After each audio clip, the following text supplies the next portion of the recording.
Valid contract क्या है? Contract एक लीगल बाइंडिंग एग्रीमेंट है जो दो या दो से अधिक पार्टी के बीच में एक लीगल ऑब्लिगेशन क्रिएट करता है और जो इन्फोर्सिएबल बाय लॉ है उसे वैलिड कॉन्ट्रैक्ट कहते हैं। इसके कुछ एसेंशियल इंग्रेडिएंट्स होते हैं। पहला, ऑफर एंड एक्सेप्टेंस, मतलब एक पार्टी ऑफर करेगा तो दूसरा एक्सेप्ट करना चाहिए। Intention to create legal relationship, मतलब दोनों पार्टी का इंटेंशन होना चाहिए लीगल रिलेशनशिप क्रिएट करने के लिए। लॉफुल कंसिडरेशन होना चाहिए। Consideration means something in return, मतलब दोनों पार्टी कुछ ना कुछ वैल्यू एक्सचेंज करता हो, जैसे मनी, गुड्स या सर्विसेज। कैपेसिटी टू पार्टी, जो पार्टी कॉन्ट्रैक्ट कर रहा हो वो लॉ के अकॉर्डिंग कॉम्पिटेंट होना चाहिए, मतलब मेजर होना चाहिए, साउंड माइंड का होना चाहिए और डिस्क्वालीफाई बाय लॉ नहीं होना चाहिए। अगला है फ्री कंसेंट, मतलब जो कॉन्ट्रैक्ट किया जा रहा हो उसमें अनड्यू इन्फ्लुएंस ना हो, फ्रॉड ना हो, कोअर्जन ना हो, मिस रिप्रेजेंटेशन ना हो। Last but not list, legal object होना चाहिए, मतलब जिस भी गुड्स या सर्विसेज के बारे में कॉन्ट्रैक्ट किया जा रहा है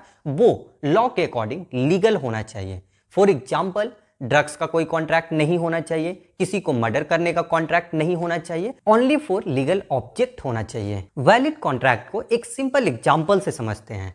मान लीजिए ए एक पर्सन है, उसके पास एक घर है और दीपावली का समय चल रहा है, वो चाहता है कि अपने घर को हम पेंट करा लेते हैं। बी कोई और पर्सन है जो एक पेंटर है और घर को पेंट करता है।